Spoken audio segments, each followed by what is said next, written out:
ऋषि मुनियों की पावन धरती, देश धर्म का नाता है। कहते सारे लोग यही हैं, गो हमारी माता है। जाग उठो ओ भारतवासी, जाग उठो ओ भारतवासी, गो पर छुरियां चलती हैं। बंद करो गो माँ की हत्या, सारी जनता कहती है। बंद करो गो माँ की हत्या, सारी जनता कहती है।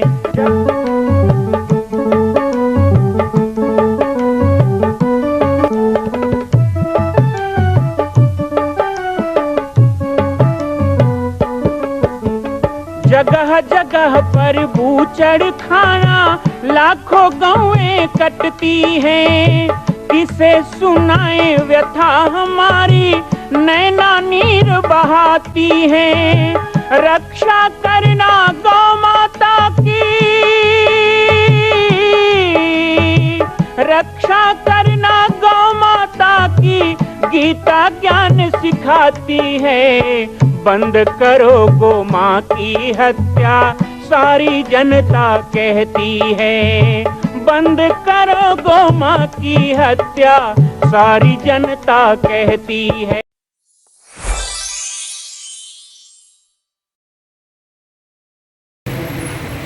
सामान्य रूप से घर में पूजा पाठ करना, अभी गणेश जी को बैठाए हैं कौन गणेश जी?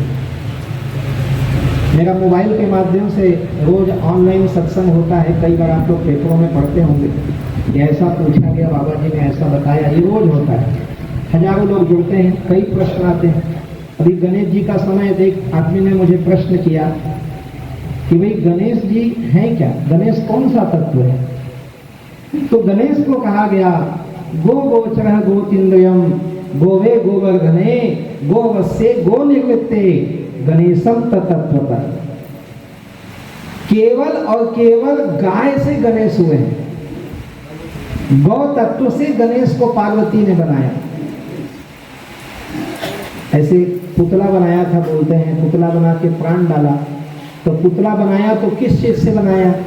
तो गाय के गोबर से बनाया, और उसी का प्रतीक है कि आज भी गौरी गणेश, अब तो थोड़ा उसमें भी फैशन आ गया है, सुपारी बना लो, फलाना बना लो, चांदी के ले आओ, है ना, ऐसे करते हैं ना। लेकिन देखा जाए तो गाय के गोबर से गौरी गणेश बनाने से ही गौरी गणेश की पूजा होती है। कुछ चीज़ों में ऐसा नहीं चलता है, माटी लाना है तो लाना है। अब शादी में भी तो अभी माटी लाते हो कि नहीं लाते हो? माता नहीं बंद हो गई, माटी बंद हो गई। अब ढेकी जाता सब तो बंद हो गए, तुम्हारे तो मुँह का पत्ता बंद हो गई।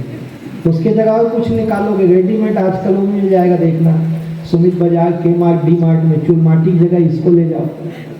गौरी गणेश के जगह सुपारी बांध लेते हैं, मौली धागा बांध लेते हैं, लेकिन उचित क्या है? तो कहा गया मूल को ना भूलना, और मूल को ना भूलना इसलिए आज भी हमारे ऋषि मुनि ने परंपरा बनाई कि गणेश यदि गोबर से निर्मित हुए, गो तत्व से गणेश उत्पन्न होते हैं, तो इसलिए एक व्यवस्था बना दो कि जब भी गौरी गणेश की पूजा होगी तो गाय के गोबर से बना के पूजा की जाएगी। ये ऋषि मुनियों ने व्यवस्था बनाई। गोवर्धन में गाय का गोबर इकट्ठा करना, गोबर का माथे में टीका लगाना, गो माता के गोबर से अंगने को लीपना, हवन कुंड को लीपना, पवित्र पूजा स्थान को लीपना, ये व्यवस्था बनाई गई ताकि उस मूल से, उस जड़ से हम जुड़े रहें। ये हमारी निश्चित वृत्ति थी, इसको कोई सिखाने की, और ये प्रदर्शन भी नहीं है, इसमें कोई दिखावटी बात नहीं है, बड़ा अच्छा लगता है। हरिद्वार का कुंभ होता है ना, और प्रयाग का कुंभ होता है नासिक और उज्जैन का। तो 2004 के पहले छत्तीसगढ़ का कोई पंडाल नहीं लगता था। हमने 2004 में एक प्रयास किया, जनता का सहयोग लिया और सबको कहा भाई जो राजस्थान वालों का कैंप है, यूपी वालों का कैंप है, गुजरात वालों का कैंप है, तो छत्तीसगढ़िया सबले बढ़िया तो छत्तीसगढ़ का कैंप होना चाहिए। तो 2004 में एक छत्तीसगढ़ मंडप लगाया उज्जैन में, बड़ी चर्चा हुई, और लगातार 7 कुंभ हो गए। हम लगाते हैं कैंप, तो बड़े बड़े संत महात्मा वहाँ आते हैं, तो वो वहाँ की वो पंडाल को देख के खुश हो जाते हैं। और आपको हम बताएं कि जो संत आते हैं उनके यहाँ करोड़ों रुपए का खर्चा करते हैं, खूब बड़े बड़े महंगे महंगे कालीन बिछाते हैं, टाइल्स बिछा देते हैं। 1 महीने कैंप है लेकिन महंगे टाइल्स लगा दिए जाते हैं और बड़े बड़े गार्डन बनाए जाते हैं वहाँ हरियाली करने के लिए। लेकिन हमारे कैंप में आके वो लोग भी खुश हो जाते हैं। और उसका कारण जानते हैं, वहाँ प्रदर्शन नहीं होता है, वहाँ छत्तीसगढ़ का दर्शन होता है। जो लोग गए हैं वो जानते होंगे, नहीं गए हो तो मोबाइल के माध्यम से कभी देखिए, छत्तीसगढ़ मंडप लिखिए तो आपके यूट्यूब में दिखेगा। हम पूरे 3 से 4 एकड़ के मैदान को रोज गोबर से लिपते हैं। वहाँ भी बढ़िया भूसा मिट्टी डाल के छवाई कर देते हैं, रोज गोबर से लिपते हैं। माताएं बहनें वहाँ रोज रंगोली बनाती हैं और गेहूं के जवारे, केले के पेड़ और जगह जगह तुलसी चौरा बना देते हैं और 2-4 गाय भी ला के रख लेते हैं। ऐसा लगता है लोग वहाँ जाते हैं कि गांव में आ जाए, पंडाल में नहीं गांव में आ जाए। तो अपना मूल यदि याद रखेंगे ना तो दुनिया में कहीं भी जाएंगे आपकी पूजा भी होगी, प्रशंसा भी होगी और आप सही भी रहोगे। जड़ से जुड़े रहना इसको बोलते हैं। चाहे कितना फैशन आ जाए, कितना डेकोरेशन आ जाए, आज भी गाय के गोबर से गौरी गणेश बनना चाहिए। आज भी गोबर से लिप के ही जोत जमारा दिया कलश होना चाहिए। हम चाहे 1000 रुपये फीट का टाइल्स लगा लें, लेकिन आज भी गोबर को हाथ लगाकर लीपने का प्रयास पूजा स्थान का, या हम कलश बनाते हैं तो उस कलश स्थान का आज भी हमारे यहाँ मड़वा बने तो कलशा में गोबर लगा के और धान से और रंग बिरंगे चावल से सजाने की परंपरा है। हम उसके बिना नहीं रह सकते। पूजा घी के बिना नहीं होगी, पूजा दूध के बिना नहीं होगी, पूजा गौ माता के बिना नहीं होगी, पूजा गोधुली बेला के बिना नहीं होगी। हर चीज में गाय को जोड़ा, क्योंकि ये गणेश जो हैं इनका मूल गौवंश है, गौ तत्व है, गौ तत्व से ये बने। तो बहुत सारी ऐसी बातें हैं जिन चीजों को लेकर के हम लोग चल भी रहे हैं, आगे चलते रहेंगे और यही कारण है कि हमारी संस्कृति पुरातन बनी रहती है। साथ अभी भी कई लोग आए हैं, मैं थोड़ा थोड़ा उन विषयों पे भी आपको संकेत करूंगा जो समसामयिक विषय में जरूरी है, आज के समय में जरूरी है। हाँ, एक बात का मैं आपको विश्वास नहीं दिलाऊंगा कि आपको कोई भगवान की कथा सुनाऊंगा, आज नहीं, कभी फिर सुनाएंगे, ज़्यादा समय लेके कभी आए तो सुनाएं। और वैसे भी कथा सुनने के लिए थोड़ा ज़्यादा आदमी चाहिए।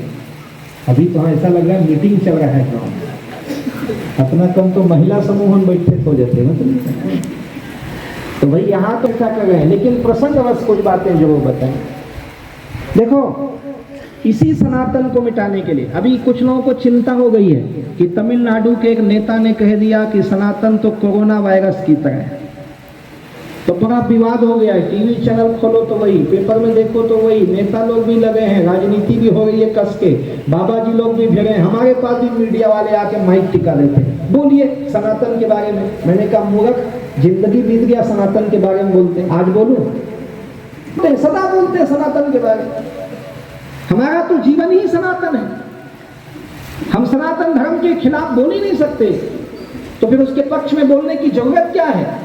जो विरोध में बोले वो पक्ष में बोले, हम तो निष्पक्ष होकर के सनातन को लेके चल गए। अब आपके गांव में कोई आके कहे राम जी के बारे में बोलो, हम तो राम जी के बारे में ही बोलते हैं, हम तो राम राम कह के ही मिलते हैं, हम तो राम जी का भजन ही करते हैं।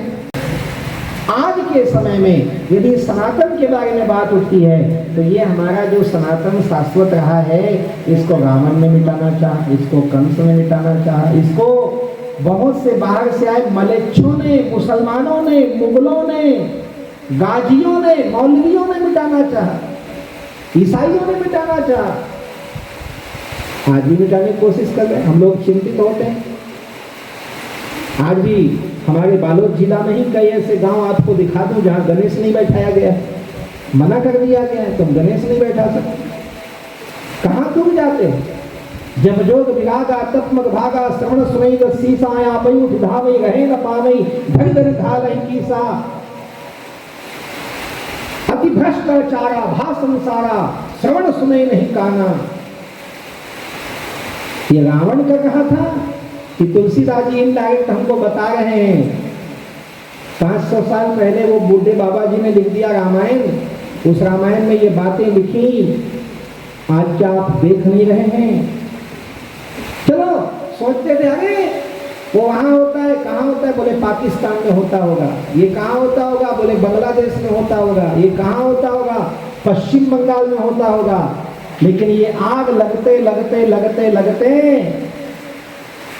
भारत छत्तीसगढ़ और बालोद जिला पहुंच गया है। भगवान ना करे आपके गांव में आए। राखी नहीं बांधने दिया गया बहनों को अपने भाई की कलाई में। राखी नहीं बांधना, ये पूजा है, ये हिंदू धर्म। और तो और माताओं का सबसे बड़ा त्योहार होता है तीजा। साल भर इंतजार करती हैं माताएं बहनें, लेकिन तीजा में बेटी बहुओं को आने जाने नहीं दिया गया। क्योंकि तीजा मानोगे तो शंकर जी का पूजा करना पड़ेगा, तीजा मानोगे तो फुलेगा सजाना पड़ेगा, तीजा मानोगे तो कथा सुनना पड़ेगा, तीजा मानोगे तो उपास रहना पड़ेगा। तो बना है ये बालोद जिला घटना है।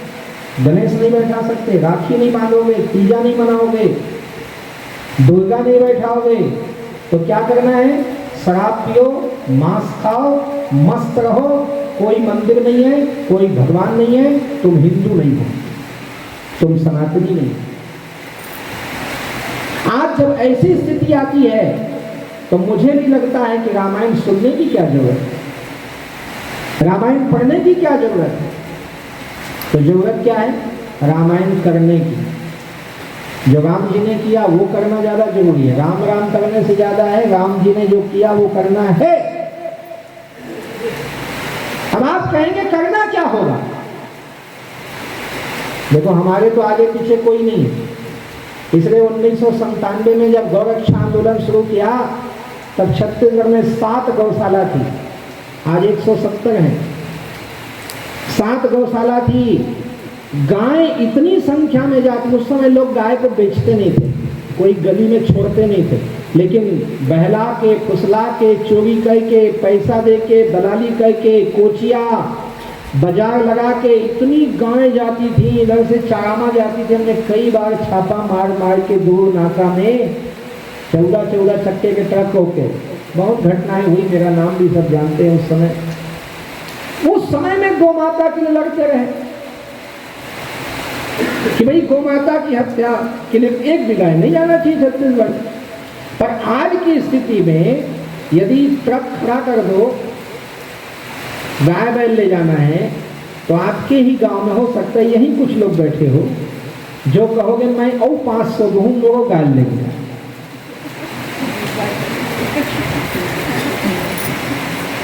अब इस स्थिति की जिम्मे आप करना चाहते हैं गणेश की पूजा, आप करना चाहते हैं शिव जी की भक्ति। मैंने प्रदीप मिश्रा जी को ये बात कही थी, हालांकि धन्यवाद दूंगा कि उन्होंने कहीं दुनिया में नहीं कही वो बातें बालोद जिला में कही।